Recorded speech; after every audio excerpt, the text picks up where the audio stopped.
En 1949, le nom de Bruno Gröning, que les médias présentent comme un guérisseur miraculeux, suscite une grande agitation. Tout commence à Erford, petite ville de Westphalie. Sans cesse, on y entend parler de guérisons incroyables. Même des malades jugés incurables ne jurent que par sa force de guérison. Les uns voient en lui un messie, d'autres un charlatan. Bientôt, le corps médical réagit, adoptant une position plus que sceptique envers ce phénomène.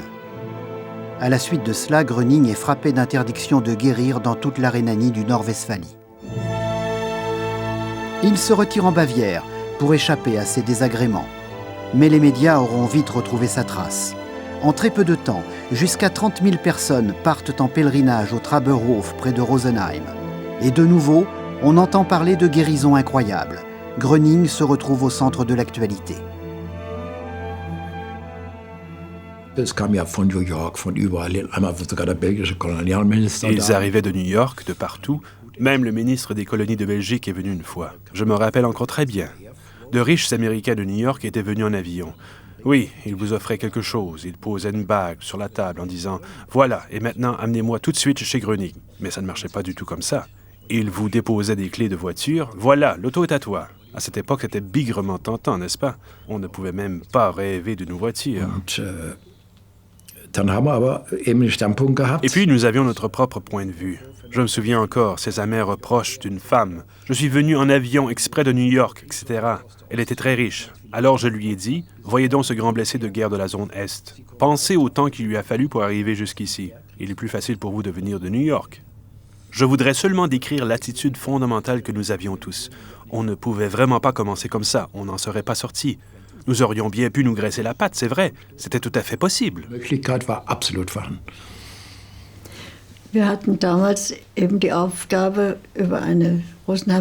Nous étions alors chargés par un journal de Rosenheim de faire un rapport tout à fait neutre sur M. Gröning et aussi d'observer tout simplement ce qui se passait au Traberhof. Et le deuxième jour, on a soudain reçu l'ordre de faire un rapport plutôt sceptique, voire même négatif. Skeptischer, respektive sogar négatif zu berichten. Évidemment, Gröning est au centre des événements au Traberhof également. Les représentants de la presse arrivent en masse. Gröning se prête sans cesse à leurs questions. Mais une véritable campagne visant à détruire sa réputation fait suite au reportage bienveillant du début. Un journaliste, le comte Soltikow, se présente. Il a l'ambition de faire un reportage détaillé sur Gröning. Il demande à Gröning de faire son choix entre un rapport positif ou négatif. Il aurait rassemblé assez d'éléments pour les deux cas. Il exige 50 000 marks de Gröning pour renoncer à un reportage négatif. Gröning refuse. Soltikow met sa menace à exécution. C'est le début des grandes diffamations de la presse.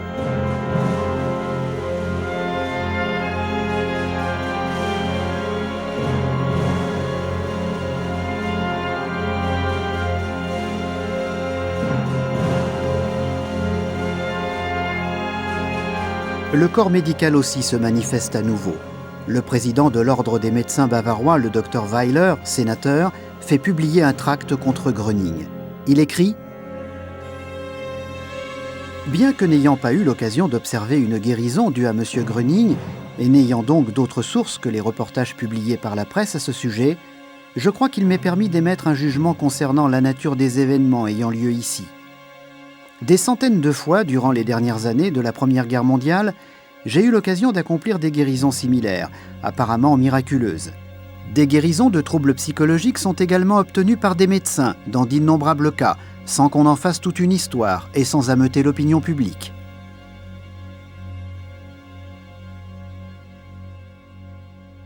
Wie die Ärzte dorthin gekommen sind auf den Balkon, Comment les médecins sont arrivés là, au balcon, je l'ignore. Je sais seulement que Gröning se tenait à distance d'eux en disant à son public en bas qu'il obtiendrait de l'aide malgré tout. Sie werden schon Hilfe kriegen oder so ähnlich. Und dann auf einmal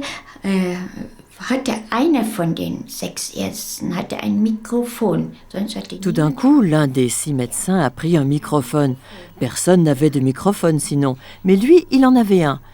Puis il s'est avancé au bord du balcon et il a crié aux gens en bas « Qu'attendez-vous donc de ce charlatan ?» Il s'est terriblement emporté contre Gröning en disant qu'il fallait l'interdire.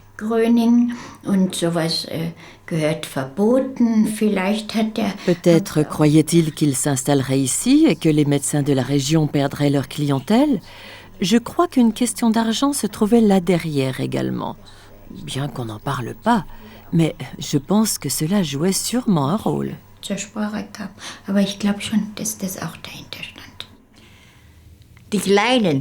Les plus modestes craignaient pour leur subsistance, menacés par la guérison de ceux qui, pendant des années, leur avaient payé des honoraires. C'est clair qu'ils devaient le haïr. Voilà l'origine de tout cela. Aus dieser Tatsache ist das geboren worden.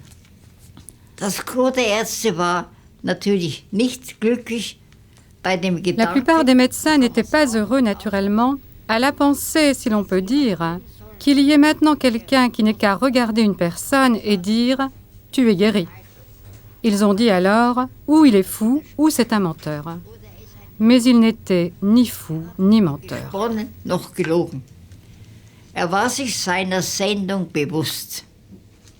Il était conscient de sa mission et personne n'aurait pu l'en détourner. Il a montré que la guérison spirituelle est possible. Cela n'exclut aucune autre possibilité de guérison. L'homéopathie, l'acupuncture et toutes les autres possibilités de guérison existantes aujourd'hui, elles sont toutes valables. Mais pourtant, Gröning disait toujours « c'est Dieu qui guérit ». Der Gröning sagte doch immer « Gott ist der Heiler ».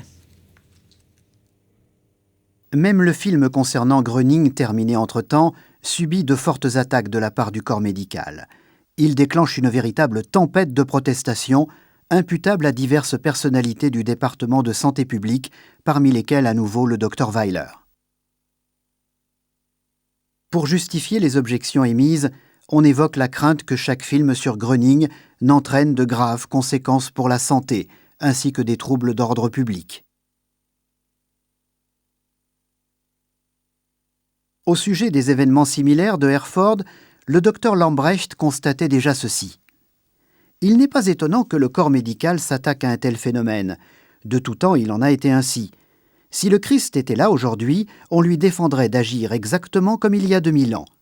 On exigerait de lui la preuve de sa compétence en tant que heilpraktiker. Les médecins sont tous restés les mêmes et ils n'ont rien appris. Il ne s'agit toujours que de concurrence et de jalousie. On reproche surtout à Gröning l'autosuggestion des foules. Toutefois, les rapports de guérison à distance prouvent le contraire.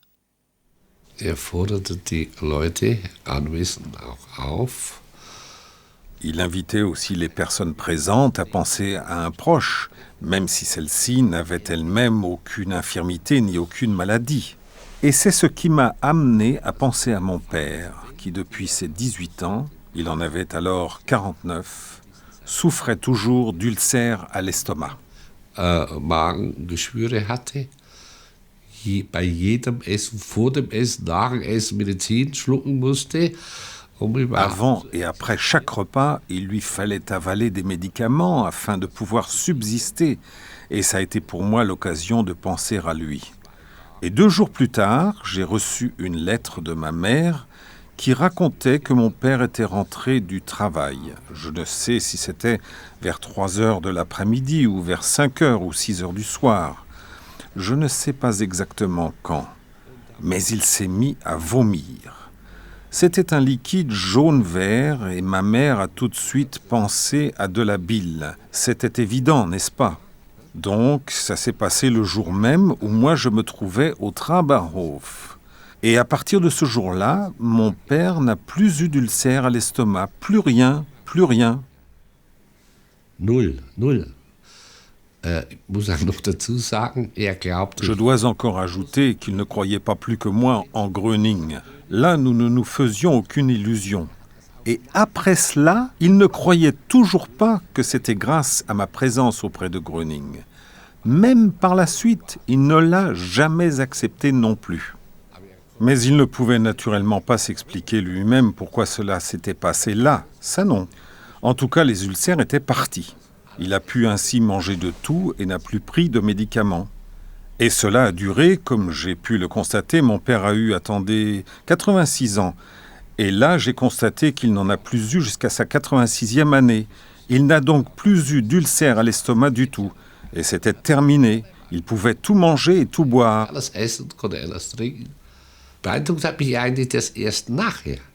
Ce n'est que par la suite que ça m'a impressionné.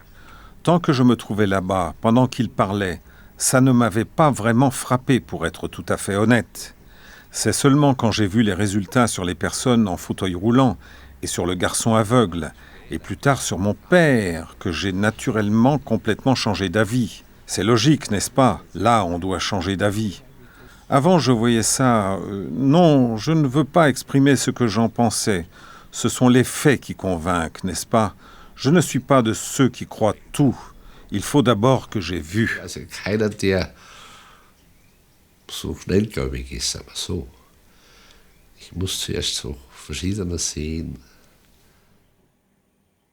D'innombrables lettres parviennent à nouveau à Gröning au Traberhof.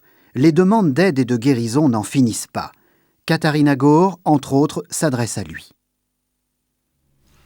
Und dann haben wir zu Hause einmal gesagt, mein Gott, wäre das nichts für meinen Onkel. Un jour, nous nous sommes dit à la maison, « Mon Dieu, ne serait-ce pas quelque chose pour mon oncle ? Il souffre tellement, depuis quelques années déjà, d'un délire de persécution. Peut-être est-ce dû à cet ensevelissement qu'il a subi durant la Première Guerre mondiale ?» In einer Verschüttung im Ersten Weltkrieg haben könnte.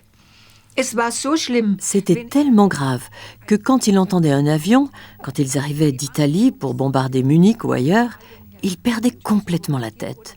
Il hurlait, se démenait. Il avait même cloué des planches sur les fenêtres.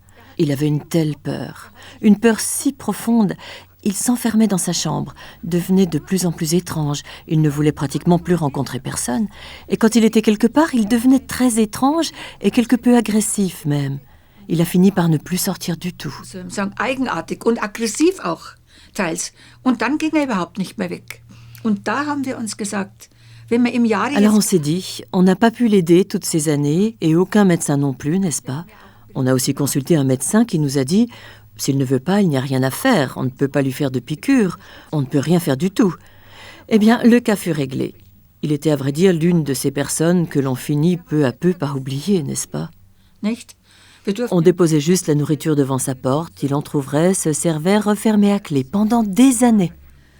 Jedenfalls habe ich mich aufgeschwungen und habe einen kleinen Brief an Herrn Gröning En geschrieben. tout cas, j'ai pris l'initiative d'écrire une petite lettre à M. Gröning, lui décrivant la situation. Peut-être pas avec autant de mots que je viens de le faire à présent. Je le priais de tout cœur de bien vouloir s'occuper de cet homme. Der Brief war weg und bei uns war nur Spannung im Hause. Wird man das? La lettre était partie et la tension montait à la maison.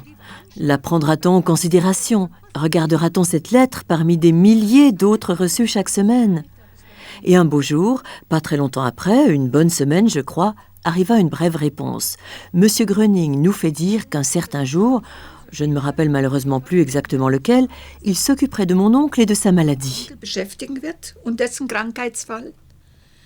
Wir möchten doch mit Il fallait donc que nous fassions bien attention à ce qui se passerait un certain jour à 18h. Je vous prie de bien vouloir observer cet homme, mais faites-le discrètement, pour ne rien déranger. Machen Sie es nicht auffällig, nicht, dass das gestört wird. Et c'est ce que nous avons fait. Nous étions là en face dès 5h30, très nerveux. Mon oncle avait une petite chambre en haut, et tout à coup, nous l'avons entendu ouvrir sa porte, ce qui n'arrivait jamais durant la journée. Je pense qu'il devait être 6h03 ou 5, je ne m'en souviens plus exactement. Je crois que M. Gröning s'était peut-être déjà occupé de lui avant, vous savez, parce que mon oncle n'aurait jamais pu s'habiller aussi vite. Wissen Sie, denn so schnell konnte mein Onkel sich ja gar nicht anziehen. Der war komplett... Il était tout habillé, en costume, avec son chapeau et sa canne. Il a descendu l'escalier, est allé jusqu'à la porte d'entrée, ce qu'il n'avait plus fait, j'insiste bien, depuis 4 ans ou peut-être plus. Also, kann man sagen 4 Jahre, vielleicht länger, nicht mehr getan hatte.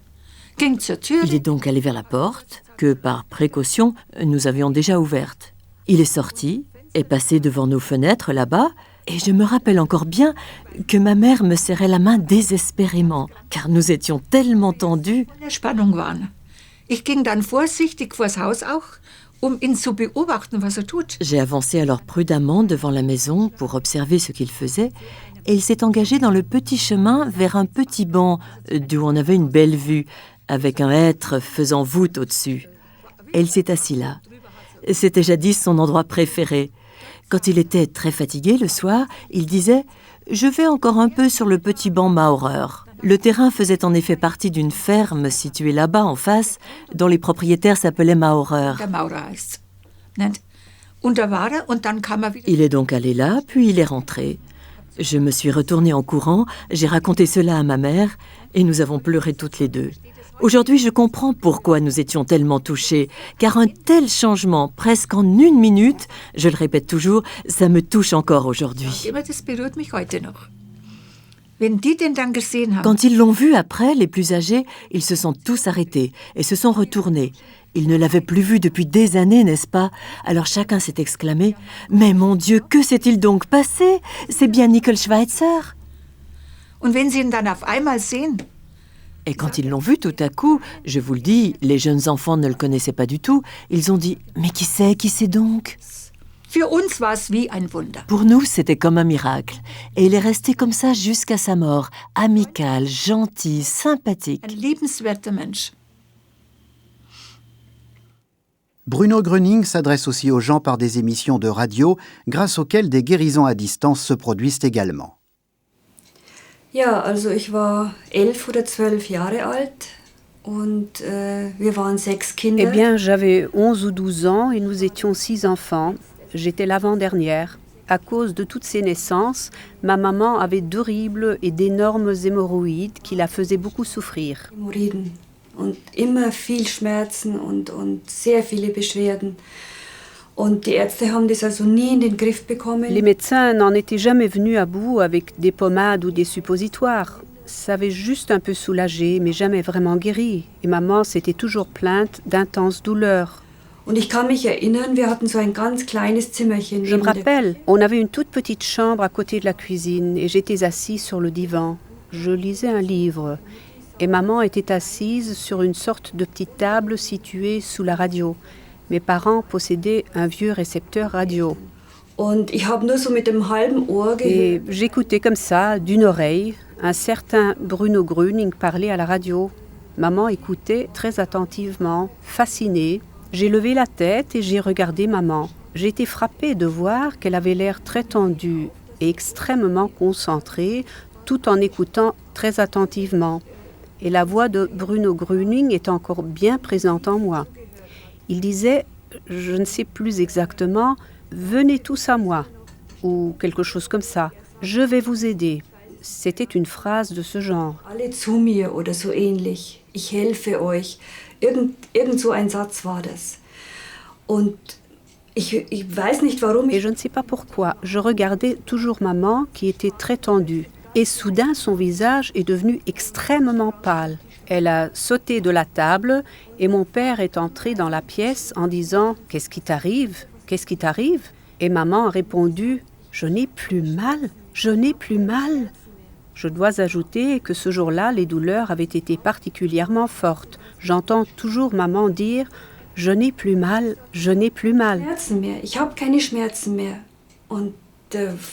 Et papa, qui était en quelque sorte, il ne savait pas du tout ce qui se passait. Et moi aussi, j'étais complètement stupéfaite parce que je savais que maman avait particulièrement souffert ce jour-là. Et à partir de ce moment, les douleurs avaient disparu. Ensuite, elle s'est fait réexaminer parce qu'elle-même n'arrivait pas à croire qu'elle était totalement libérée de ses maux. Son médecin de famille l'a examinée, l'intestin et à l'intérieur, là où se trouvaient ses hémorroïdes internes. C'était tout lisse, tout propre. Et tous ces nœuds avaient disparu. Alles sauber, diese ganzen Knötchen, alles weg. Meine lieben Heilungssuchenden, jeder Heilungssuchende kann nur empfangen, wenn er sich von seinem Leiden frei macht. Lassen Sie bitte von Ihrem Leiden ab. Und so sende ich Ihnen hier mit die Heilwelle, nehmen Sie sie auf, beobachten Sie Ihren Körper weiter, horchen Sie in Ihrem Körper rein, konzentrieren Sie sich darauf, was in Ihrem Körper geschieht. Es gibt vieles, das nicht erklärt werden, aber nichts, das nicht geschehen kann.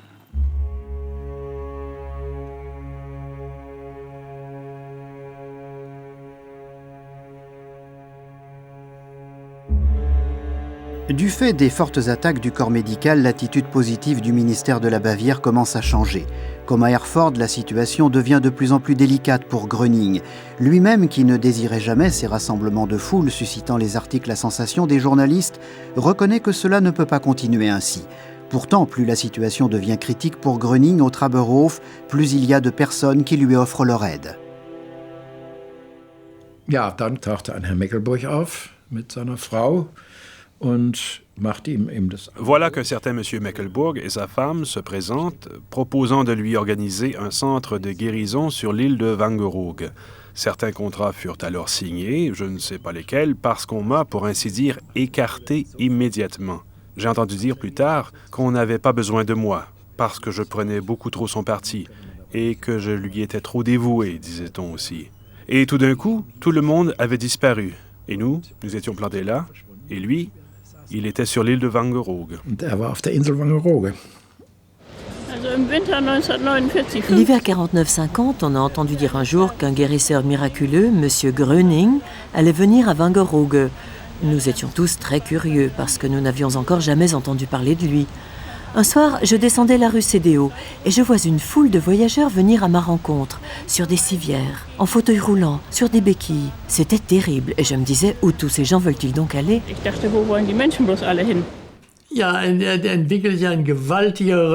Oui, une énorme ruée s'était formée. Des centaines de gens affluaient à Wangerooge, de sorte qu'il a fallu rétablir la liaison par bac, la saison étant passée depuis longtemps. Et voilà que là, la vie reprenait. Otto Meckelburg organise des conférences avec Bruno Gröning en différents endroits à Wangerooge. En très peu de temps, il devient bien connu sur l'île aussi. Madame Janssen et sa mère sont là, à l'époque, dans une salle de cinéma, quand Gröning y fait un de ses discours. J'ai rencontré Bruno Gröning quand j'avais 5 ans. Je souffrais d'un très grave eczéma. J'avais des démangeaisons partout et j'essayais tout le temps de me gratter. Pas simplement gratter, mais je me griffais profondément la peau jusqu'à m'arracher des petits morceaux de chair. Des douleurs horribles, des démangeaisons qui persistent jusqu'à ce qu'on se soit gratté jusqu'au sang. Et puis, ça allait. C'était aussi horrible pour ma pauvre mère, normal quand un enfant ne fait que pleurer et souffrir, et elle se raccrochait à tout ce qu'on lui proposait. Alors elle a entendu dire que Bruno Gröning allait venir, et que c'était un guérisseur miraculeux qui pouvait aider tout le monde. Eh bien, elle y est allée avec moi. Dans la salle régnait agitation et mécontentement, parce qu'il n'était pas encore là, que ça durait éternellement, qu'il avait été annoncé pour 20 heures et n'était pas encore arrivé à minuit. Alors nous nous sommes endormis sur les genoux de nos mères. Enfin, il est arrivé, et ça a été le silence total. Il a prié tous les invalides de monter sur la scène. C'était une scène de cinéma, et il fallait monter quelques marches. Et là, devant, ils ont vraiment laissé tomber leurs béquilles et ont mis de côté leurs chaises roulantes. Ensuite, ils sont montés et ils ont formé un cercle autour de lui. Et quand ma mère m'a pris sous le bras et y est allée, ils ont tous regardé avec indignation. Mais ils se sont écartés quand même. Bruno Gröning, qui était là au milieu, a demandé « Que voulez-vous? Vous ne croyez donc pas ?» Alors elle a répondu « Si je ne croyais pas à Monsieur Gröning, je ne serais pas ici devant vous. » Et alors elle a vite retroussé mes manches en disant « Aidez mon enfant, c'est pour ça que je suis ici. » J'ai peur, je me suis dit « Oh mon Dieu !» Alors il s'est mis à genoux et se trouvait donc à ma hauteur. Je pouvais le regarder droit dans les yeux et je me suis calmée. Je me suis dit qu'il allait m'aider maintenant. Puis il a simplement passé ses mains sur moi et il a dit à ma mère « Rentrez tranquillement chez vous. Votre enfant est en bonne santé, mais demandez à votre médecin de vérifier dans 15 jours. » Et nous sommes rentrés à la maison. Pour la première fois, j'ai dormi toute la nuit d'une seule traite. Et j'aurais bien encore dormi toute l'après-midi, sans bouger mes bras, sans les gratter. Eh bien, 15 jours plus tard, ma mère m'a emmené chez le docteur et il a pu le confirmer. Ça avait vraiment disparu.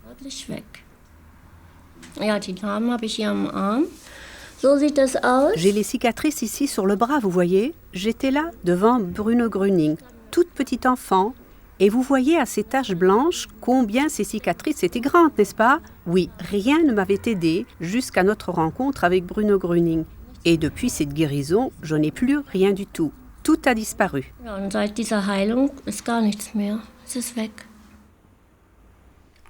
Ich erlebte, das war in Wangerooge, dass da ein Lehrer ankam mit einem giganten... C'était à Wangerooge. Un jour, j'ai vu arriver un instituteur qui marchait difficilement à l'aide d'une canne.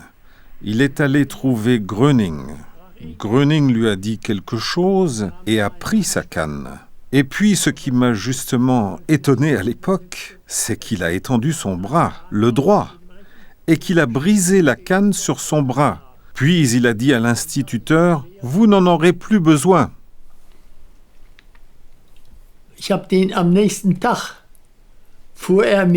lendemain, cet instituteur est reparti par le même train. Je crois qu'il allait à Aurich, je ne sais pas. Soudain, je l'ai aperçu 2 wagons plus loin. Je me suis naturellement dirigé vers lui, en lui disant, tout content, « Comment allez-vous maintenant ?»« Très bien, dit-il, tout est parti. » Il marchait à merveille et n'avait plus mal au dos. Tout était merveilleux. Mon beau-père, qui était médecin-chef d'un hôpital d'ici, disait toujours « Il y a des choses entre le ciel et la terre que nous aussi, médecins, ne pouvons pas expliquer. » Et il avait bien raison.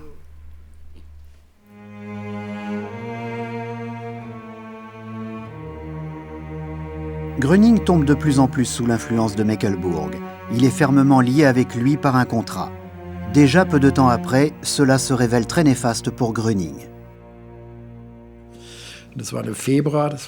C'était au mois de février, je me souviens bien. Je suis allé là-bas. J'avais l'argent pour l'aller, pas pour le retour. Et l'hôtel où il était s'appelait Gare aérienne, car il se situait près de l'aérodrome de l'île de Wangerooge. J'arrive et je vois M. Cruz, là, tout seul, personne d'autre à part lui. Alors je me suis adressé à lui et il m'a dit... Eh bien, il ne comprenait pas lui non plus ce qui se passait. Alors je lui ai dit, « Où est-il? Il faut que je parle à Bruno. »« Oui, dit-il. Il est à la campagne quelque part, près de Carolinensiel. Meckelbourg est parti avec lui là-bas et ils y font des guérisons. » Oui, et puis il s'est avéré que M. Meckelbourg encaissait de l'argent partout, de grosses sommes même, en promettant que Bruno viendrait. Bien sûr, je n'ai pas compris tout de suite que c'était un escroc. Au fond, extérieurement, il donnait l'apparence de quelqu'un de tout à fait normal. Il avait peut-être un air suffisant, quand on y pense. Mais comme je l'ai déjà dit, il a même dupé mon beau-frère. Il lui a emprunté des milliers de marks et ne les a jamais rendues, jusqu'à ce qu'il s'avère que c'était justement un escroc.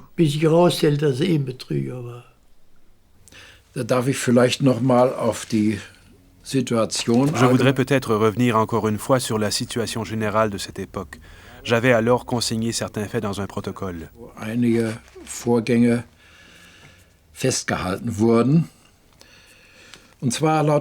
Par exemple ceci. Selon les déclarations d'un aubergiste qui était à la gare Carolinensiel, les méthodes de chantage de ce manager étaient bien connues. On m'avait donné le nom d'un minotier qui m'a confirmé personnellement que cet homme avait exigé de lui une somme de 500 marks, juste pour être admis à une consultation chez M. Gröning. Il s'était déclaré prêt à payer 200 marks, mais cela lui avait été refusé, 500 marks étant exigées une nouvelle fois. Là-dessus, il avait porté plainte auprès de la police criminelle de Wittmund, qui en a pris bonne note. Et là, il s'est avéré qu'il existait déjà tout un dossier de plaintes semblables. On lui a signalé aussi un cas où cet homme avait exigé 2000 marks pour une visite de M. Gröning. Besuch von Herrn Gröning 2000 Mark verlangt habe. De plus, on lui aurait aussi entendu dire des choses telles que « Gröning est mon meilleur cheval à l'écurie. J'avais 1,5 million avant et je vais en avoir 3 fois plus. Gröning file droit comme je le veux, de gré ou de force. Kuhlmann prend trop le parti de Gröning et lui est trop dévoué. »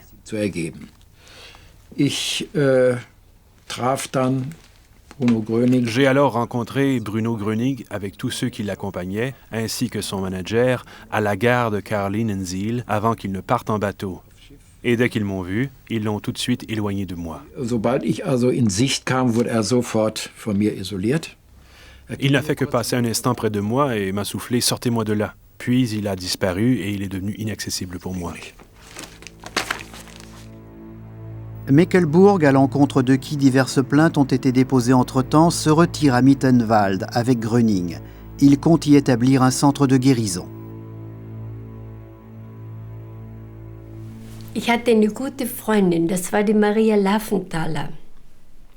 J'avais une bonne amie qui s'appelait Maria Lafonthaler.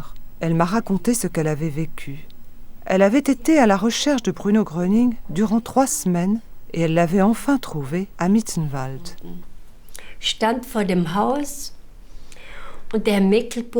Elle était devant la maison et M. Meckelburg lui avait ouvert en lui disant « Monsieur Gröning n'est pas ici.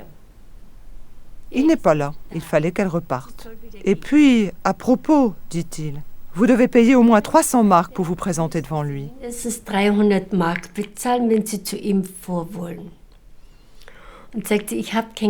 Alors elle a dit « Je n'ai pas d'argent, mais j'attendrai ici jusqu'à ce qu'il arrive. » Elle ne s'est pas laissée faire. Et elle a attendu dans le couloir. Monsieur Meckelburg n'était pas content. 5 minutes plus tard, la porte s'est ouverte en haut. Monsieur Gröning est descendu auprès d'elle et lui a dit « Suivez-moi donc. »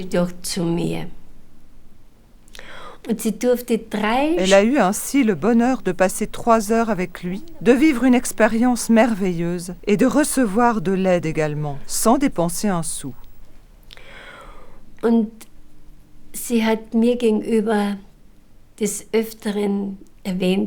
Elle m'a souvent fait remarquer ceci.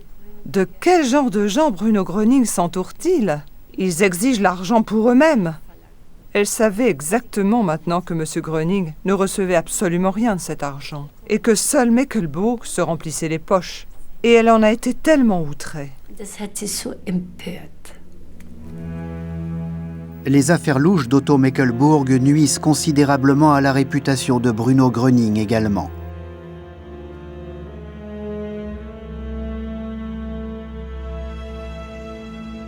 Meckelburg rend visite avec Gröning à des personnes cherchant la guérison à Bad Wiessee. C'est ici qu'il entre pour la première fois en contact avec Emil Kuhfuss et sa fille Ruth, qui souffre de tuberculose. Tous les deux ont perdu confiance en les médecins. Meckelburg organise le rendez-vous avec Emil Kuhfuss et oblige Gröning à d'autres visites. Il faut absolument que nous rendions visite à M. Kuhfuss et à sa fille. Ils ont toujours la plus grande confiance en vous. Mais je suis bien conscient de l'état de cette jeune fille. Moi non plus, je ne peux plus l'aider. C'est pour cela qu'à l'époque, j'avais déjà conseillé de ne supprimer en aucun cas le contrôle médical. Car le danger m'apparaît clairement. Tout ça peut être vrai. Mais je veux quand même que nous leur rendions visite. Souvenez-vous donc de notre contrat.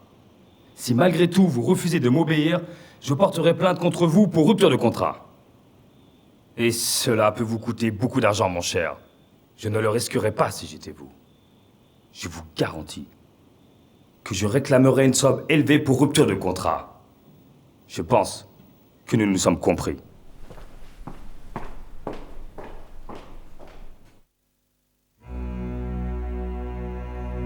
Malgré l'énorme pression exercée par Otto Meckelburg, Bruno Gröning arrive quand même à se débarrasser enfin de l'étreinte de son manager. Gröning a raison dans le cas Ruth Kuhfuss. Elle décède le 30 décembre 1950. Ceci aura de lourdes conséquences pour lui plus tard. Peu après, Gröning reçoit une offre d'un Heilpraktiker nommé Eugen Enderlin. Il propose à Gröning de mettre son cabinet à sa disposition afin qu'il puisse donner des conférences sur la foi, ici sous contrôle médical. Déjà du temps du Traberhof, Enderlin avait envoyé des patients à Gröning. Dans un article de presse, il décrit ainsi ses observations. L'année dernière, j'ai conseillé moi-même à quelques-uns de mes patients de chercher à rencontrer Gröning, ces derniers ne pouvant plus obtenir de l'aide par les méthodes de guérison connues jusque-là, pour autant que l'on puisse en juger. Les malades sont allés au Traberhof, mais ils ont continué leur traitement chez moi. C'est ainsi que grâce aux examens de contrôle effectués dans mon cabinet, j'ai pu constater que l'action de Bruno Gröning leur avait apporté la guérison, ou tout au moins l'amélioration de leur état de santé. Enderlin était déjà un homme de certain âge, et voilà comment cela se passait là-bas. Pour canaliser cette foule et pour éviter les poursuites en justice, une femme médecin examinait les malades au préalable dans le cabinet d'Enderlin, chez qui elle travaillait aussi à l'époque. Bei Herrn Enderlin voruntersucht von einer Ärztin, die damals auch tätig war dort. Enderlin prononçait toujours un bref discours en expliquant de quoi il s'agissait. Erklärt also, was es geht. Es war so, dass ich sehr skeptisch war. J'étais très sceptique moi-même. Je n'arrivais pas vraiment à croire ce qui était publié sur lui dans les journaux et les revues. Et pour être honnête, je voulais démentir tous ces bobards. Auf den ganzen Schwindel draufgekommen. Und saß nun da und der Herr Enderlin... Bon, j'étais là, et M. Enderlin prononçait le discours d'introduction, donnait des informations sur Bruno Gröning, qui il était, tout ce qu'il pouvait faire, quelles étaient ses capacités, ce qu'il avait vécu par lui. Et c'était très intéressant. Es war sehr interessant. Und dann auf einmal sagte er, beobachten Sie Ihren Körper jetzt. Et puis il a dit tout d'un coup, observez votre corps maintenant. Mais ne pensez pas à la maladie. Pensez à quelque chose de beau, à quelque chose qui vous donne de la joie. Ou bien priez. Dachte ich dann an ein Erlebnis, das ich am Vortag hatte. Et alors, je me suis rappelé un événement vécu la veille. J'avais vu le soleil se lever sur le lac de Wörth durant le voyage en train. Wie ich das Bild so vor mir hatte. Et au moment où j'avais devant moi ce tableau, et où je pensais « Ah, quelle belle patrie tu as donc !» Une grande force a pénétré mes deux gros orteils, et j'ai eu des picotements jusqu'à la tête, Und ich bekam Kopfschmerzen. me donnant des maux de tête, des douleurs au foie, et ici, dans cette zone, ainsi qu'un fourmillement jusqu'au bout des doigts. Je ressentais ces douleurs exactement là où la maladie se trouvait en moi. Wo die Krankheit drinnen war bei mir. Und der Enderlin erklärte das dann, dass das wohl der Heilstrom ist. Et M. Enderlin a expliqué que c'était le Heilstrom, le courant guérisseur, et qu'il nous fallait continuer à l'observer, que la maladie venait du mal et n'appartenait pas du tout à l'homme, et que le Heilstrom l'a repoussé au niveau de la tête, des mains et des pieds. Als Herr Gröning kam, waren diese Schmerzen... Quand M. Gröning est arrivé, ses douleurs sont devenues soudain 3 fois plus fortes, et c'est alors qu'il a dit « Ça sort par la tête, par les mains et les pieds. » Ich hatte durch 15 Jahre chronische Stirnhirnkatar. Comment cela devait-il se passer? Depuis 15 ans, je souffrais de sinusite chronique. Ça suppurait, ça formait une croûte dure et ça s'aggravait. Les médecins disaient « Il n'y a plus rien à faire, vous allez finir débile mental. » Und die zweite unheilbare Krankheit war ein Leberschaden. Et la deuxième maladie incurable était une affection hépatique causée par une jaunisse durant la guerre en Yougoslavie, où je n'ai pu être soignée ni suivre de régime. Et quelques années plus tard, je suis retournée voir le médecin et lui ai demandé « Combien de temps dois-je encore rester au régime? Je suis déjà au bout de mes forces. » Und dann sagte der Arzt, Alors le docteur a répondu « Toute votre vie, les cellules de votre foie se sont détruites et elles ne se reproduiront plus. » und da konnte ich mir auch nicht Et là, je n'arrivais pas non plus à m'imaginer que cela puisse sortir par les mains et les pieds. Oui, comment? Et la troisième maladie incurable était une hypoglycémie qui provoquait des vertiges. Je devais prendre 7 à 8 morceaux de glucose par jour pour pouvoir subsister. Bien sûr, il n'était pas question de guérison. war ja keine Rede. Aber das kann man nicht erklären, aber erleben. Und ich habe es so erlebt, dass nach dem... Ça ne s'explique pas. Il faut l'avoir vécu. Et ce que j'ai donc vécu, c'est qu'après le discours, les douleurs ont subitement cessé. Et tout d'un coup, j'ai eu l'impression d'être délestée d'un fardeau énorme. J'ai été envahie par un tel sentiment merveilleux de légèreté et de bonheur. J'avais la sensation que ceci ne pouvait être que la santé. Je suis allée ensuite voir Bruno Gröning, pleine d'enthousiasme et de reconnaissance. Et je lui ai serré les mains en disant « Monsieur Gröning, je sens que je suis tout à fait guérie. Je vous remercie. » Il m'a regardé et son regard m'a traversé tout le corps. Puis il m'a dit « Vous ne le sentez pas seulement, vous l'êtes vraiment. Vous êtes guérie, mais ne me remerciez pas. Remerciez Dieu, c'est lui qui l'a fait. » Mais cela me dépassait complètement.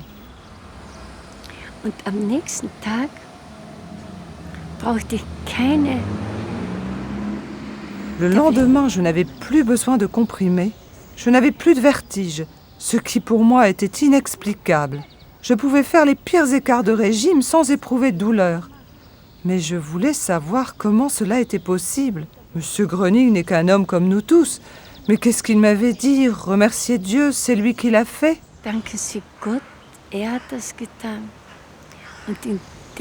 Et à ce moment-là, j'ai su que Dieu existait. Je suis restée en bonne santé et ainsi toute ma vie a changé.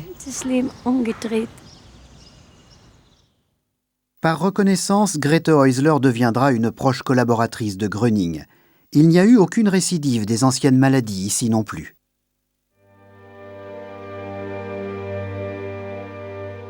Bruno Gröning sera toutefois déçu par Enderlin.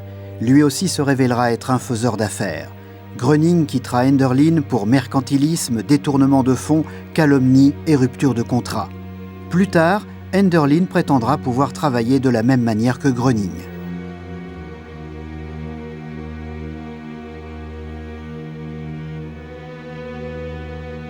Un certain Dr Trampler, qui organisait des conférences pour Gröning au début, prétendra plus tard être également guérisseur. On cite même dans un journal la phrase suivante: « Bruno Gröning n'est qu'un enfant de cœur par rapport à moi. »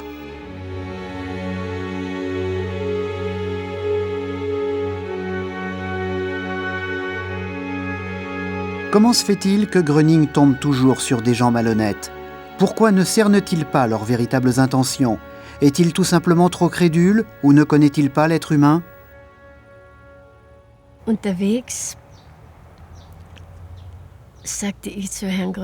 Sur la route, j'ai dit à M. Gröning, « Je vous souhaite une chose à l'avenir, c'est de ne plus avoir d'ennemis et de pouvoir agir en paix, sans avoir personne contre vous. » Dass niemand gegen sie ist.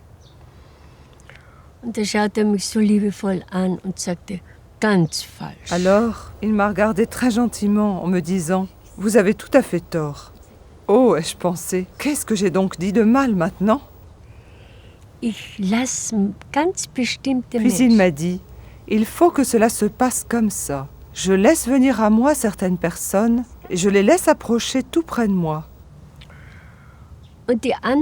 Les gens ne me croiraient pas si je leur disais à l'avance qu'un tel est un voleur, un menteur et un escroc. Et c'est pour ça que je dois donner l'occasion à ces gens de mentir, de tromper et de voler. » Zu lügen, zu betrügen und zu stehlen. Aber ich sage ihm, das soll man nicht tun. Mais je leur dis, ça ne se fait pas. L'homme ne doit pas faire ça. Et alors, s'ils persistent à ne pas changer, à un moment donné, je les mets au pied du mur. Irgendwann, dann stelle ich ihn. Puisque manifestement certaines personnes dans l'entourage de Gröning agissent à leur propre profit, la question se pose si lui-même aussi poursuit des intérêts financiers.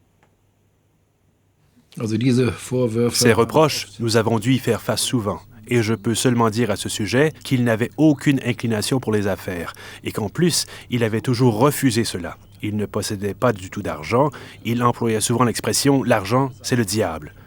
Il avait une attitude défavorable vis-à-vis de l'argent et il nous était à nous aussi strictement interdit d'accepter de l'argent, même pas pour lui. Strengstens verboten, Geld anzunehmen, auch nicht für ihn. Ce qu'on lui imputait, le fait qu'il n'aurait pas dédaigné les honoraires, c'était aller trop loin à mon avis, car jamais il n'a pris d'argent. C'était plutôt son entourage qui y veillait. C'est bien dommage de l'avoir accusé de certaines choses qui ne correspondaient pas du tout aux faits. Il était lui-même très modeste et se contentait de peu. Und da erlebte ich was Interessantes. Et là, j'ai fait une expérience intéressante. Il nous a tout à coup montré combien d'argent il avait. Il a un peu fouillé comme ça. Et alors, il a posé 37 pfennig sur la table. C'était tout son bien. Je ne l'ai jamais vu non plus accepter de l'argent. Pour lui, l'argent était insignifiant. Ce qui est le plus important dans la vie de la plupart des gens était sans importance pour lui. Les simples lois de la vie, c'était ce qui comptait pour lui. C'était un homme tellement simple et modeste qu'il n'avait aucune exigence pour lui-même. À vrai dire, je le voyais toujours habillé de la même manière. Une chemise polo, un pantalon gris, voilà pour la tenue d'été. En hiver, il portait en plus une veste grise, lors de la saison froide. Mais au fond, c'était toujours la même chose. Et avant tout, comme il a vécu ensuite ici, chez moi, j'ai constaté aussi combien il était peu exigeant pour les repas et la boisson. Il m'a raconté une fois que partout où il allait, les gens se croyaient obligés de lui présenter un menu formidable, mais qu'il n'aimait pas du tout ça. Quand j'ai vu la façon dont il était habillé, il était clair qu'il ne pouvait pas du tout avoir fait des affaires, parce qu'à un moment quelconque, il se serait acheté autre chose pour s'habiller. En effet, il n'était pas vêtu de manière spécialement élégante. Il portait toujours des loques. Enfin, si je dis des loques, c'est pour dire qu'il n'attachait aucune importance à l'apparence. Jamais. Donc, il ne donnait pas l'impression de posséder quoi que ce soit de matériel. Je pense que son état d'esprit était purement idéaliste. J'ai cependant l'impression qu'il n'était pas homme à éprouver le besoin d'attirer les gens vers lui et à leur demander de payer, ou bien à s'entourer uniquement de malades riches. Il ne choisissait pas en se disant « Est-ce que je prends celui-ci et pas celui-là ?» En fin de compte, il voulait seulement aider les gens. wollte den Menschen helfen. Ich habe nie den Eindruck von ihm gehabt, dass auf Geld überhaupt Wert legt. Je n'ai jamais eu l'impression qu'il attachait de l'importance à l'argent. En ma présence, cela n'a jamais joué de rôle pour lui, que quelqu'un soit riche ou pauvre. J'étais pauvre moi-même. Je n'étais qu'une petite infirmière. Mais je n'ai jamais eu l'impression que j'avais moins de valeur à ses yeux que d'autres, qui étaient beaucoup plus riches que moi. Als andere, die viel reicher waren wie ich, ne? Das war überhaupt kein Thema, Geld. L'argent, on n'en parlait même pas. À l'époque, on était tous pauvres après la guerre, et je me rappelle ce que disait Bruno Gröning durant son discours. Si vous avez 2 manteaux ou 2 chemises, se tournant vers les hommes, si vous avez 2 chemises, et si un pauvre homme s'amène et vous en demande une, alors donnez-la lui. Bittet sie eins, dann geben Sie ihm eins ab. Certains déposaient de l'argent partout et à plusieurs reprises, il a demandé « Reprenez cet argent », mais ils ne l'ont pas repris. Alors M. Gröning a ramassé l'argent et l'a mis dans la poche d'une femme. Comme on l'a appris plus tard, il s'agissait d'une veuve de guerre très pauvre. Et elle ne pouvait vraiment pas comprendre qu'une telle chose puisse encore arriver. Gröning das Geld gegeben hat. Und die konnte sich ja nicht mehr fassen, dass sowas noch gibt. Il y avait une coupe sur la table parce que tout le monde se demandait comment Bruno Gröning va-t-il faire ses allées et venues. Nous devons au moins participer à ses frais de voyage. Alors la coupe était là pour ça et chacun pouvait y mettre ce qu'il voulait, mais lui n'a jamais rien demandé. Das wäre sicher auch unter seiner Würde gewesen. Das passte nicht zu ihm. Na? Denn es ist ja in der heutigen Zeit noch so. Cela aurait été sûrement indigne de lui. Cela ne lui correspondait pas, car c'est encore pareil aujourd'hui. Les charlatans et ceux qui sont à moitié guérisseurs, par voie spirituelle ou autre, oui, ils vous demandent Dieu sait quoi. Mais ceux qui savent vraiment quelque chose, ils ne demandent rien, car c'est une loi cosmique. Celui qui réclame de l'argent pour le don que Dieu lui a donné voit sa force diminuer et le don lui est enlevé. Car cela ne vient pas de lui, mais par lui. Das kommt ja nicht aus ihm, sondern durch ihn. Es ist überhaupt nie vom Geld irgendwie die Rede gewesen. Il n'a absolument jamais été question d'argent. Je n'ai pas vu non plus, comme on l'a dit plus tard, qu'il puisse y avoir eu quelque part une assiette où l'on aurait pu déposer quelque chose. Non, ça, je ne l'ai pas vu. Plus tard, on a beaucoup évoqué dans la presse qu'il aurait pu très bien vivre de ce qu'il recevait. Mais en ce qui me concerne, il ne m'a jamais demandé d'argent.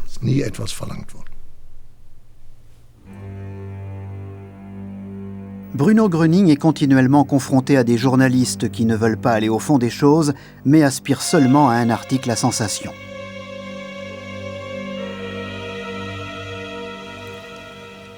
Die Familie Kellner hat mir dann später diesen Pavillon. Quelque temps après, la famille Kellner m'a montré ce pavillon ici, en me disant que M. Gröning avait travaillé très souvent à cette table-là. Und es gibt ein wunderschönes Bild. Et il y a une très belle photo de Bruno, assis là dans le pavillon, le chien à ses côtés. Und es gibt eine Illustrierte. Und da ist so ein Bild. Il y a eu un magazine qui s'est servi d'une telle photo pour un article, et en fait, voici grosso modo ce qui était écrit. C'est ainsi que Bruno Gröning avait la vie belle sur la côte d'Azur dans le midi de la France. Il dépensait, dilapidait de cette manière les dons des plus pauvres parmi les pauvres. So verprasst und verwendet. Ich war so empört über diese Lüge und diese Verleumdung. Ce mensonge et ces calomnies me mettaient hors de moi. Et là, j'ai compris que bien d'autres choses que l'on avait dites de lui étaient tout aussi mensongères. Il fut calomnié jusqu'à la fin. J'ai également été témoin d'autres choses qu'ensuite la presse avait déformées. Et c'est pourquoi aujourd'hui, ce pavillon me rappelle cela. La presse ne présente pas seulement une image déformée de Gröning, mais aussi des caricatures. Ces guérisons sont tournées en ridicule. Manifestement, on ne recule devant aucune diffamation ni calomnie.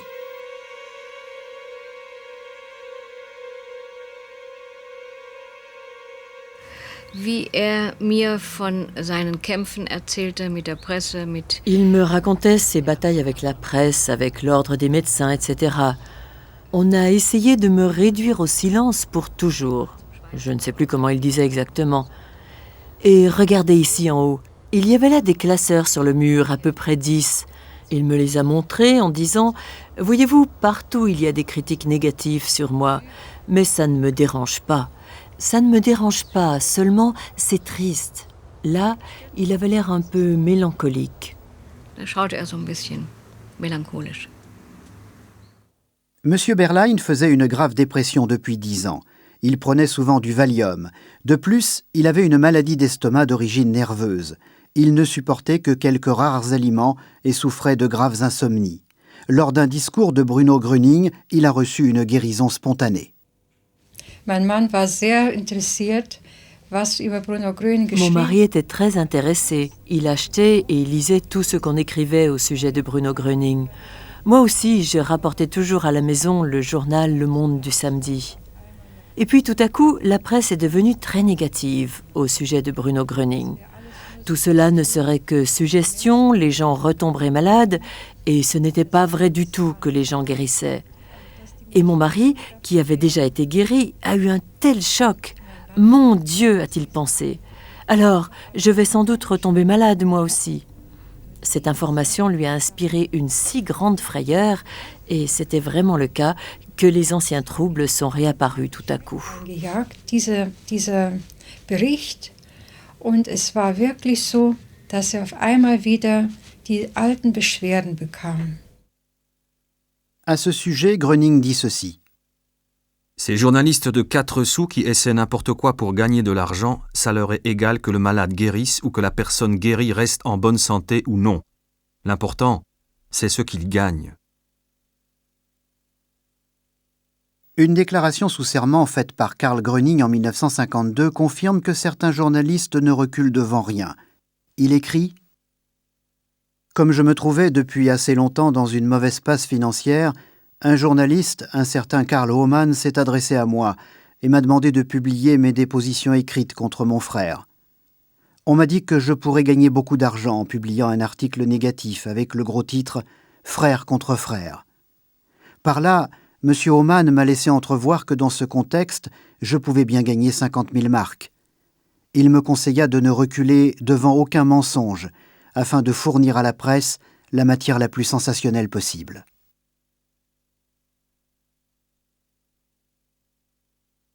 Aujourd'hui, je regrette infiniment que cela ait pu se passer ainsi, comme je regrette aussi que mes affirmations méprisantes et fausses d'autrefois aient énormément nui à la réputation de mon frère Bruno. Par la présente, je retire toutes les fausses accusations que j'ai portées à l'encontre de mon frère Bruno.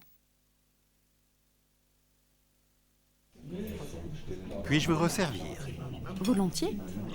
Oh, que c'est long. Ça fait pourtant au moins une demi-heure qu'on a commandé. Et alors? Aujourd'hui, on a bien le temps. À votre santé. Santé. Santé. À votre santé. Des Fritz, as-tu entendu dire qu'on va lui faire un procès à ton Gröning? Que ça dire mon Gröning? J'ai seulement été impressionné. Et tu es tombé dans le panneau d'un charlatan. Qui aurait imaginé ça? Il avait pourtant l'air vraiment sympathique. Au moins, toute la supercherie sortira maintenant. Dès le début, j'ai dit qu'il ne voulait faire que des affaires. Ben oui, on peut se tromper. Peut-être fait-on aussi du tort à cet homme. On n'a encore rien prouvé. Vous verrez, il sera sous les verrous dans 2 ou 3 mois au plus tard. Il n'ira pas bien loin.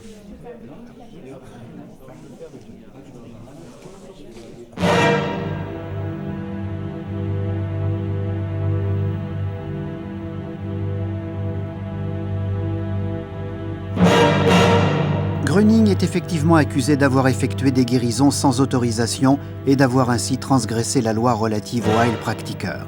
Les informations se bousculent en 1951-1952 quand on apprend qu'on va lui intenter un procès.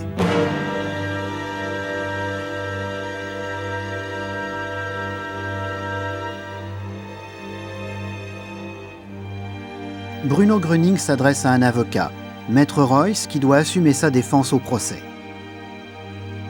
Au même moment, une contre-expertise est établie, pour laquelle on ne juge pas nécessaire de questionner Gröning personnellement. On se référera exclusivement aux articles publiés par la presse et aux documents calomnieux de Karl Gröning. On en arrive au jugement suivant.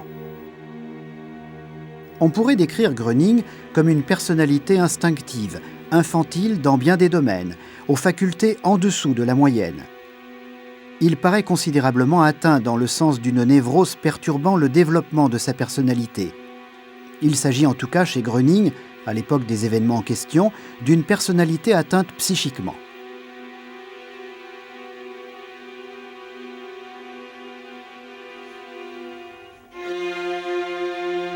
C'est au tribunal de Munich que Gröning doit répondre pour la première fois aux accusations d'exercice illégal de la médecine.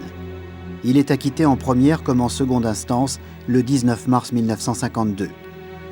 Durant l'audience d'appel, l'acquittement fut certes confirmé, mais seulement pour cause d'erreur, excluant sa culpabilité.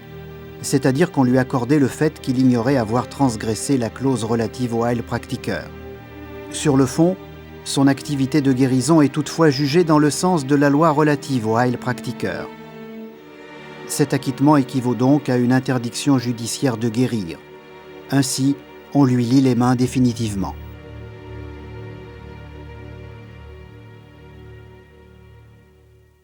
Contraint par les circonstances et pour pouvoir enfin agir librement, Bruno Gröning se décide contre son intention première à devenir Heilpraktiker. À cette fin, le 2 avril 1953, il introduit la demande nécessaire.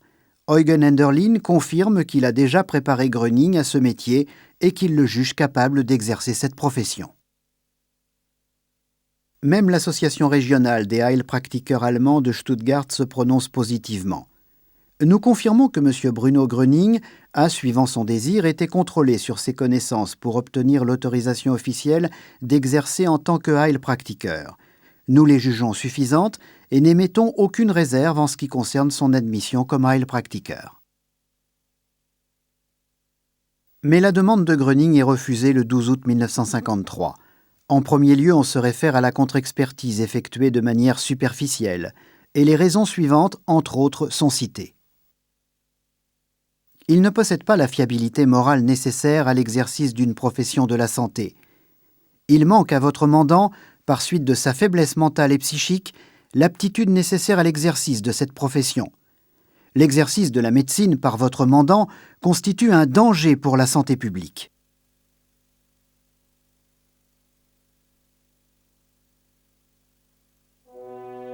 En conséquence, le 22 novembre 1953, Gröning fonde l'association Gröning. À l'avenir, il limitera ses activités à celles de conférencier, prononçant des discours sur la foi. Il aspire surtout à œuvrer dans un cadre ordonné et il espère obtenir de l'association une certaine protection.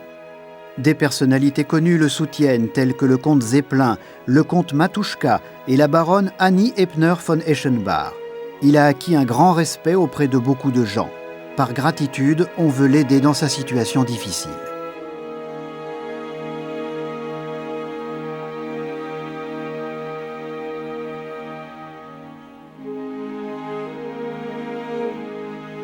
Bruno Gröning est persuadé que personne ne peut lui interdire de donner des conférences sur la foi. Il fait référence entre autres à la liberté d'expression. Il croit avoir trouvé une voie juridiquement incontestable.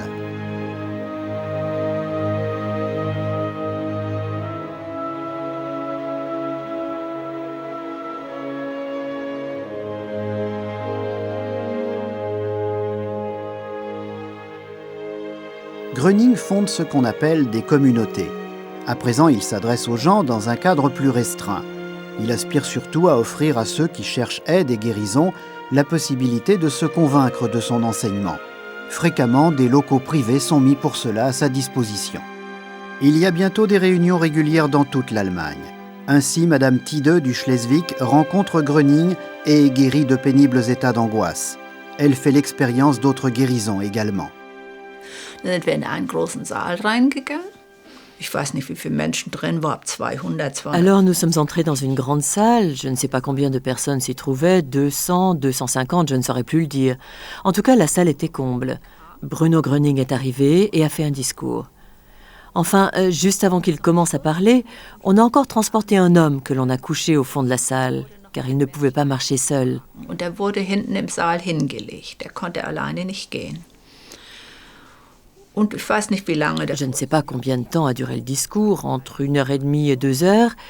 Puis, après la conférence, Bruno Gröning a traversé la salle, en passant dans les rangs, et en demandant de ci, de là aux personnes « Comment allez-vous ? Comment vous sentez-vous ? Et vous ? Comment vous sentez-vous ici ?» Puis, il s'est adressé à moi. J'étais assise dans un coin, un peu en hauteur, adossée contre le mur, et il m'a dit « Et vous ?» Alors je lui ai dit « Il m'est arrivé une fois de toucher un fil électrique non protégé et j'ai reçu un tel choc. Eh bien, c'est ainsi que cela traverse mon corps en ce moment. » Durant le discours, quelqu'un lui a dit « Monsieur Gröning, quelqu'un est couché ici au fond. » Il a répondu « Je n'oublie personne. » Et lorsque ce discours a été terminé, ce monsieur s'est levé et il est allé au comptoir pour commander un schnapps. La guérison de Thies Pach, qui fit sensation, est consignée par écrit dans un témoignage de guérison. L'association Gröning s'efforce d'établir ces rapports pour documenter les guérisons. Dans le village, on le connaissait bien, ce monsieur. Certains disaient « Bah, tout ça, c'est de la frime ». Mais il était bien connu et soudain, il se lève et il marche. Je ne sais pas depuis quand il était paralysé, c'était un homme d'un certain âge. Imaginez-vous, ils étaient tous complètement stupéfaits qu'une telle chose puisse se produire. Alle waren vollkommen aus dem Häuschen, wie sowas angehen kann.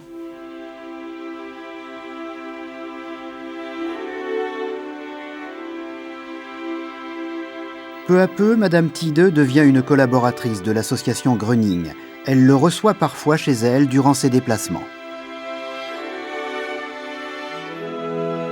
Infatigable, Gröning voyage et tient ses discours sur la foi. Il déclare « Malgré toutes les résistances, cela restera toujours un devoir pour moi d'aider mes amis et leurs proches qui souffrent encore. Je ne suis pas soumis aux hommes, mais à Dieu. Il n'existe pour moi aucune loi humaine qui puisse me l'interdire. À mes yeux, il n'existe qu'une seule loi, et c'est la loi divine. » Durant une heure de communauté, Adolf Groth rencontre Gröning. Il souffrait d'un cancer de l'estomac et les médecins l'avaient condamné. La guerre nous avait marqués, elle nous avait brisés, c'était ça, psychiquement détruits. Pendant la guerre, nous n'étions pas des gens normaux, nous étions comme des hyènes. Une personne normale ne peut pas tirer sur quelqu'un. Mais là, nous devions. C'était lui ou moi. Ça n'était plus normal. Das ist doch nicht mehr normal. Unser Leben hing ja am Strohhalm. Notre vie tenait à un fil, alors on recherche quelque chose. C'est exactement la même chose quand on est au front. On cherche quelque chose à quoi se raccrocher. La fin peut arriver à tout moment. C'est terrible de vivre ça. Et ce n'est pas étonnant que nous soyons tombés malades et que nous ayons sombré psychiquement. Dass wir krank wurden, dass wir seelisch kaputt. Ich stand noch mit einem Bein im Grab.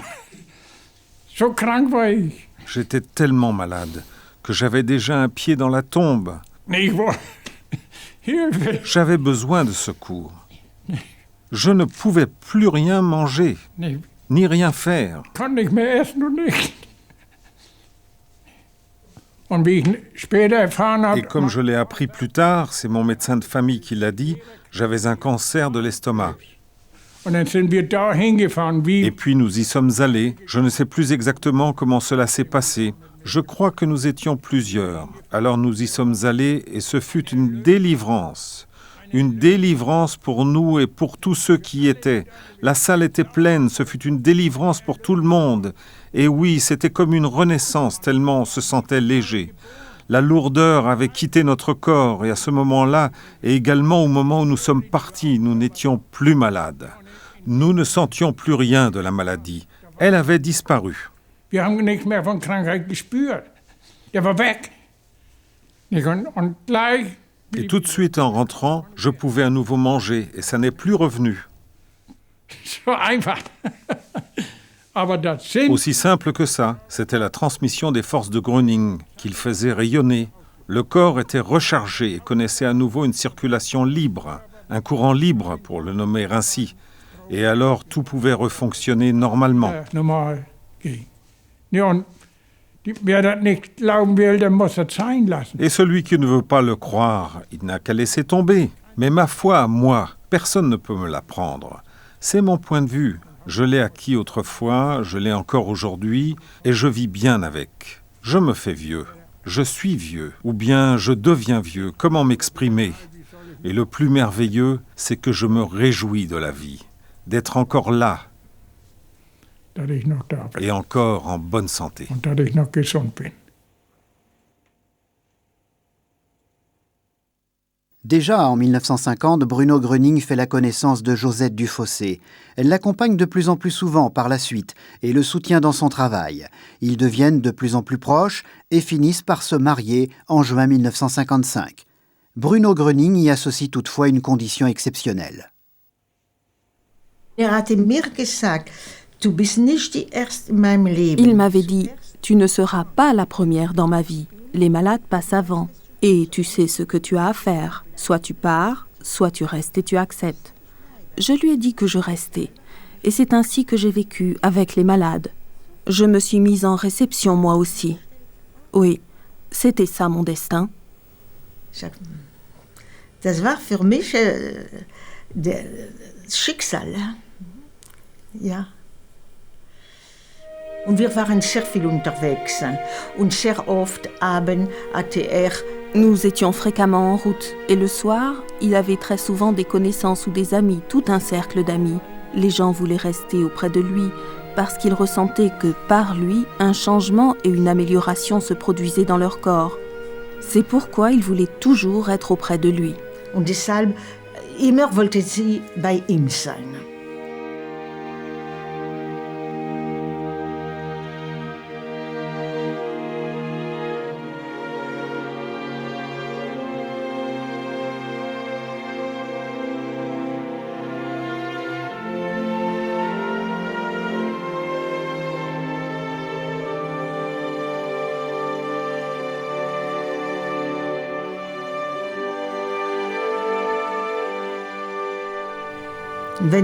Quand une femme ou un homme venait lui dire « Monsieur Gröning, j'ai des douleurs ici », il se retournait en demandant « Où avez-vous des douleurs ?»« Oh, je n'en ai plus. » C'était comme ça.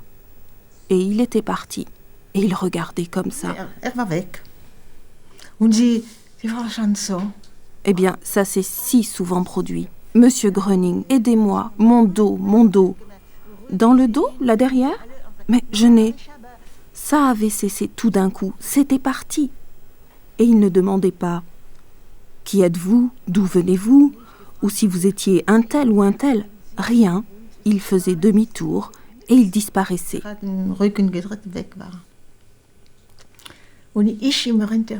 Et moi, je le suivais toujours. Oh oui.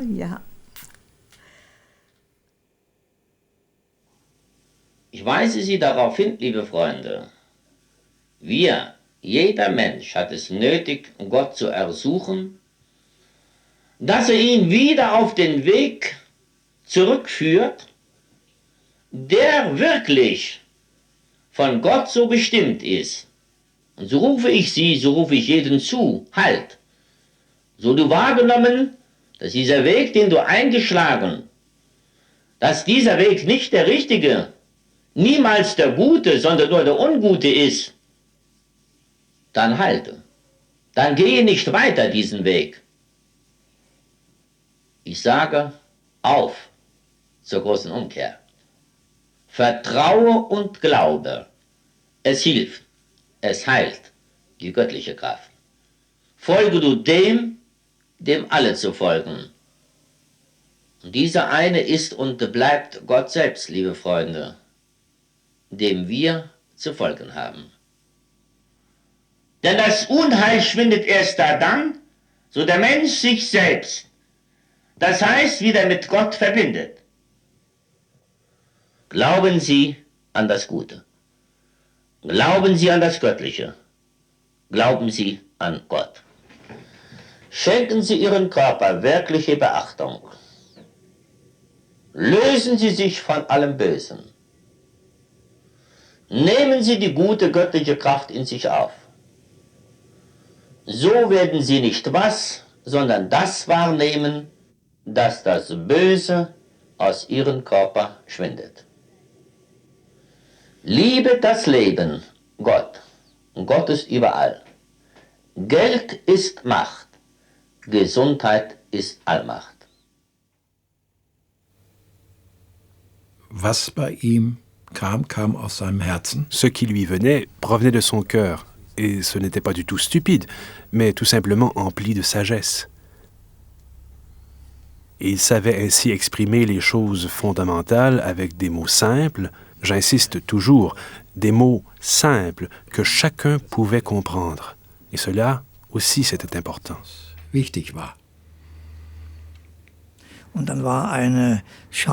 Il y avait une coupe posée à l'envers quelque part, sur la table, je crois. Il l'a prise, l'a retournée en plaçant l'ouverture vers le haut et il a dit « C'est comme ça que vous devez vous mettre en réception, pas dans l'autre sens. Ce n'est qu'en s'ouvrant qu'on peut laisser entrer quelque chose, qu'on peut recevoir. Sinon, ce n'est pas possible. » C'est l'expérience que j'ai donc vécue chez Madame Dichtel. Das habe ich also bei Frau Dichtel erlebt.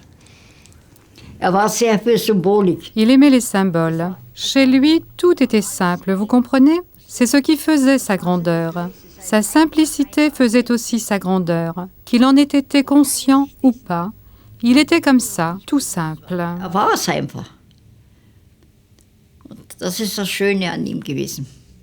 C'était ce qui était beau chez lui. Il ne s'est jamais vanté, non, ça je ne l'ai pas entendu. Il était, comme on dit, de condition modeste, vu de l'extérieur. Mais Jésus, lui aussi, n'était qu'un charpentier. Qu'est-ce que ça peut faire? Ce n'est pas cela qui détermine la personnalité.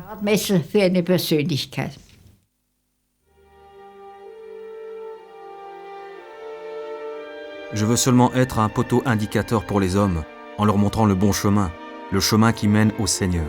Je veux ramener les hommes à la foi. Je ne demande à personne ni sa religion, ni sa nationalité. Une personne est une personne. Il n'y a aucune différence.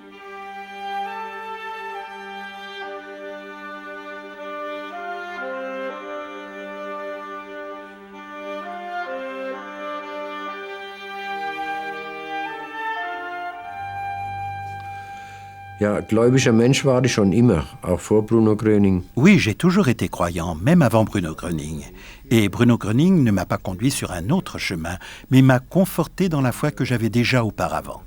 Car lorsque l'on croit vraiment, il n'y a rien de nouveau au fond dans ce que Bruno Gröning a dit. Mais seulement personne d'autre ne m'avait enseigné cela de façon aussi intense. Das hat mir noch niemand gesagt. Also,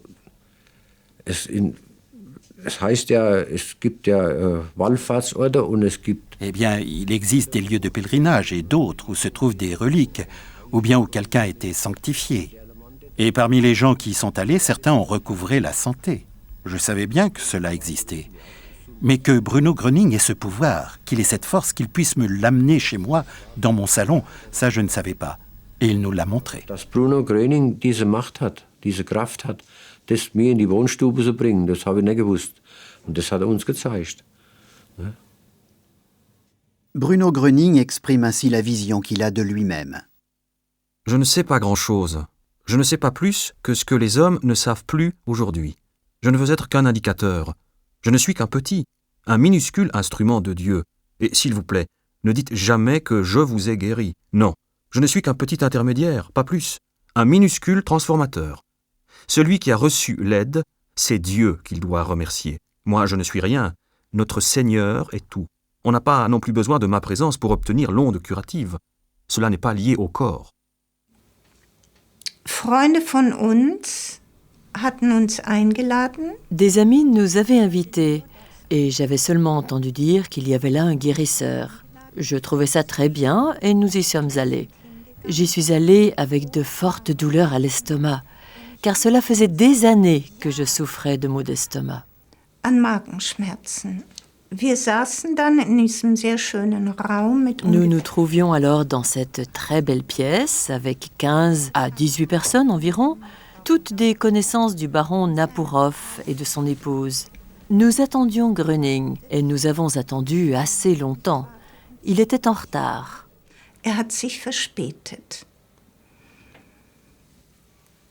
Nach etwa einer Stunde ging's Telefon. Environ 1 heure plus tard, le téléphone a sonné et la baronne est sortie.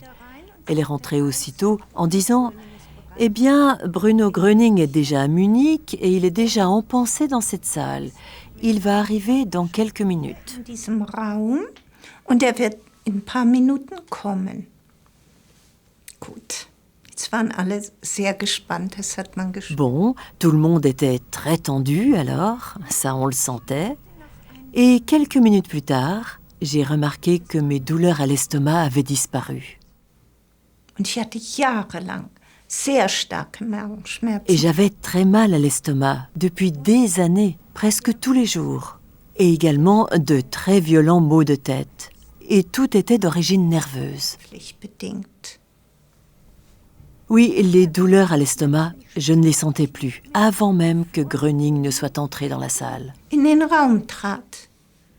Ich sah dann plötzlich an der Tür eine Gestalt. Alors tout à coup, j'ai aperçu une silhouette près de la porte. Je ne l'avais pas entendu entrer. J'étais déjà guérie et je n'ai plus jamais eu de douleur à l'estomac. Nach ungefähr einer Stunde war Environ 1 heure plus tard, cette réunion était terminée. Il est allé dans la salle d'à côté et mon ami s'est approché de moi et m'a demandé « Comment vas-tu donc maintenant ?» J'étais très fatiguée tout d'un coup et j'avais très mal à la tête.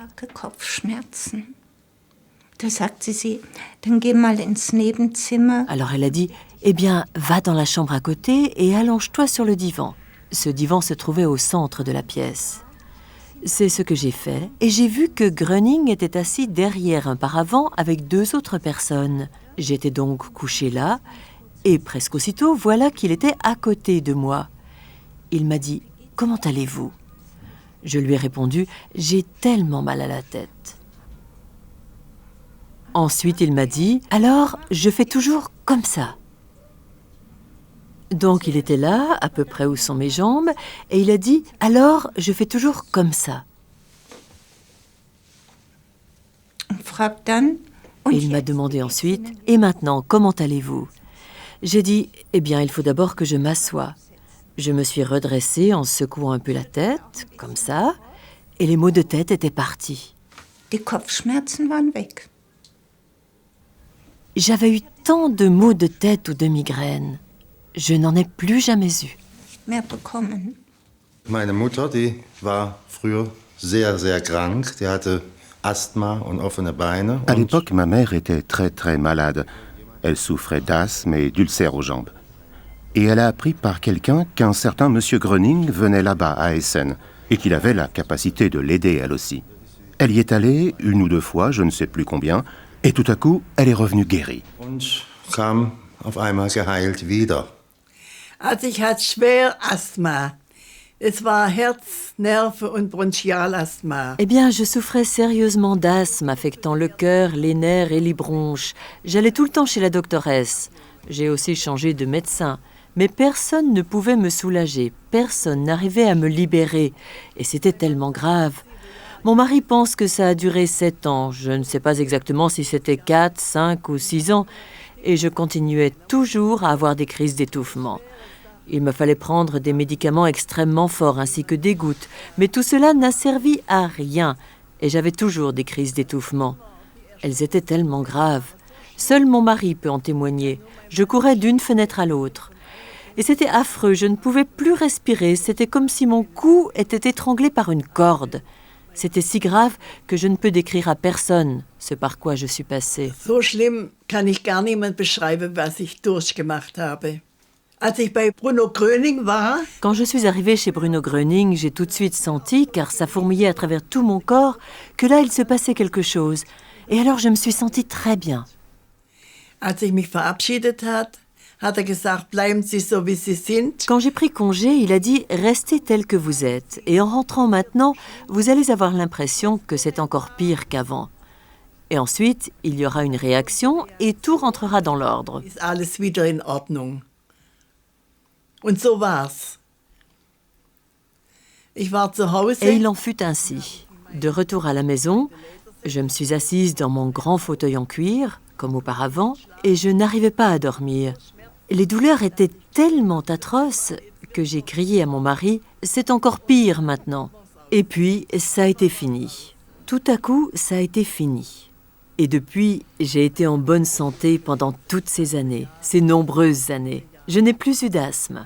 Nichts mehr gespürt. Le rapport de guérison de Madame Wilhelms a lui aussi été consigné par écrit. Elle témoigne sous serment de ce qu'elle a vécu dans son propre corps.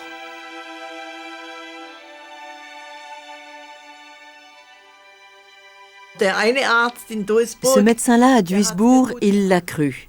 Il a dit que c'était humainement impossible que je recouvre la santé. Et il a ajouté que je le devais à M. Gröning et à notre Seigneur. Herr Gröning zu verdanken und unserem Herrgott, hat gesagt. Tout comme Madame Wilhelms, beaucoup de gens subissent une aggravation de leur état avant la guérison, comme en homéopathie. Bruno Gröning explique ainsi ce phénomène. Si vous ressentez parfois des douleurs ici et là, ne craignez rien, car ce sont des douleurs de régulation. Là où régnait le désordre, la santé doit se frayer ce chemin et y œuvrer le temps nécessaire, jusqu'à ce que l'organe malade soit à nouveau rétabli.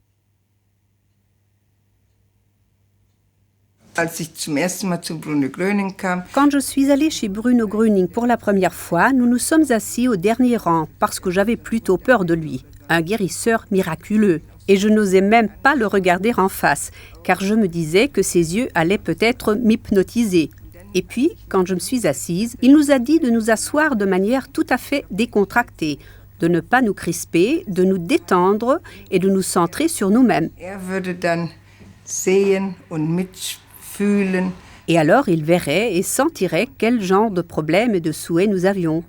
Et c'est ce que j'ai fait. Je me suis dit, si seulement on pouvait m'aider à maigrir un peu. Et alors, j'ai bien ressenti cette pensée en étant très centrée sur moi-même, comme il l'avait dit. Durant quelques minutes, tout était très calme.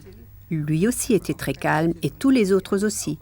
Et puis, à partir de cette soirée-là, j'ai effectivement peu à peu maigri, disons quelques grammes par jour. À 17 ans, je pesais 80 kilos. Et 2 ans après, à 19 ans, je ne pesais plus que 60. J'ai donc perdu 20 kilos en 2 ans, sans régime, sans manger moins. Au contraire, 1 an plus tard, quand ma mère a constaté que j'avais tant maigri, elle me mettait toujours un peu plus de beurre sur la tartine, parce qu'elle croyait que j'étais malade. Elle m'a même envoyé voir le médecin. Le médecin disait que j'avais tout avantage à avoir maigri. Mais bien sûr, je ne lui ai pas dit que j'étais allée chez ce guérisseur miraculeux Gröning, mais je sentais dans mon fort intérieur que c'était bien lui qui m'avait aidé. Gröning war nicht, aber mein inneres Gewissen sagte mir, dass der tatsächlich geholfen hat. Ne? Beim ersten Zusammensein mit Bruno Gröning. Lors de ma première rencontre avec Bruno Gröning, j'étais encore nouvelle et tellement sceptique. Et l'essentiel pour moi était de ne pas me faire hypnotiser ni subir de suggestions. Quand il s'agit de force spirituelle, il faut faire bien attention. Da muss man ja aufpassen. Ich hatte nämlich ein Erlebnis. En effet, j'en avais fait l'expérience lors d'une séance publique quelques années plus tôt. J'étais montée sur la scène et on m'avait hypnotisée. J'ai eu mal à la tête longtemps après. Et je me suis juré ceci à l'époque, jamais plus. Mais quand j'ai ressenti le Heilstrom, le courant guérisseur, ici, j'ai reconnu que c'était tout autre chose et que cela n'avait rien à voir avec l'hypnose. Das hat mit Hypnose nichts zu tun. Hypnose ist eine... L'hypnose est une force suggestive. Et ce n'est pas ce qu'il avait. C'est une vibration de guérison qui émanait de lui, et non pas ce « tu dois » comme en hypnose. Non, non, non, ça n'a rien à voir avec ça. Damit gar nichts zu tun. war absolut gegen Hypnose. Il était absolument contre l'hypnose. Ah non, absolument jamais ça. Jamais non. Il disait qu'il n'avait pas le droit d'enlever aux gens leur libre arbitre. Non, jamais. Nein, niemals. Das bei ihm muss man nur fühlen. Avec lui, il fallait toujours simplement ressentir. Quand il venait, il fallait ressentir, oui. Bruno Gröning dit « L'hypnose, c'est le mal. L'être humain ne doit pas y avoir recours. Je n'exerce aucune suggestion. Chacun a son libre arbitre. » L'exemple de Madame Diller illustre cela très clairement. Une fois, j'ai vécu quelque chose de très impressionnant. J'étais alors chez mon amie, seule avec elle dans sa résidence. Nous avons causé, puis nous avons joué à des jeux de patience. Tout était calme, et c'était une journée très chaude.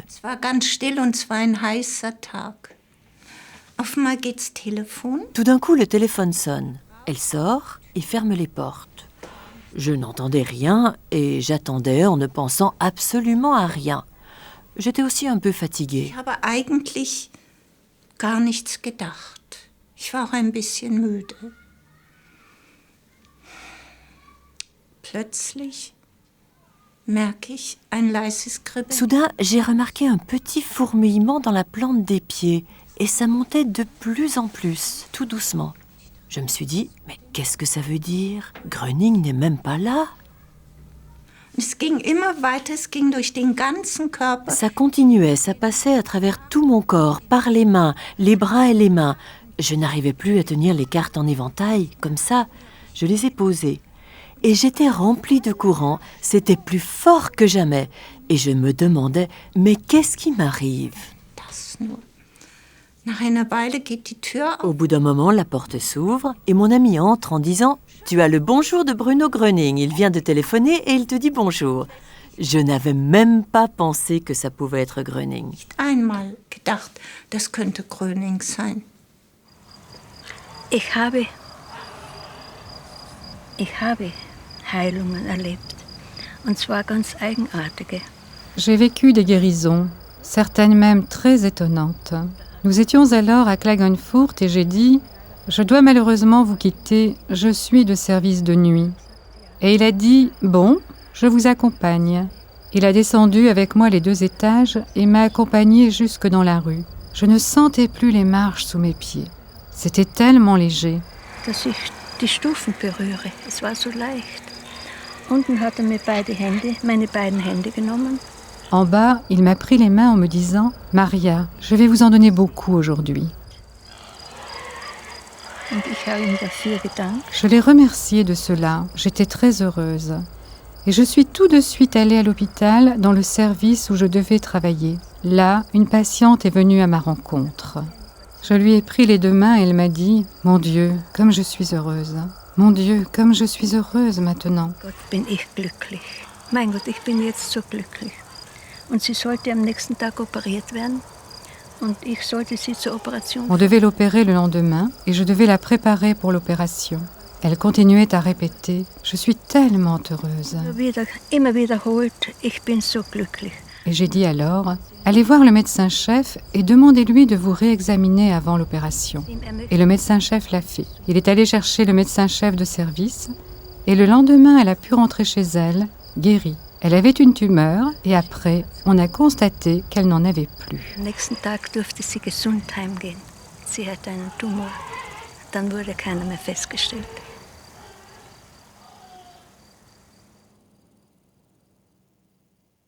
Une autre preuve que Gröning n'utilise pas l'hypnose, c'est l'action qu'il exerce sur les animaux.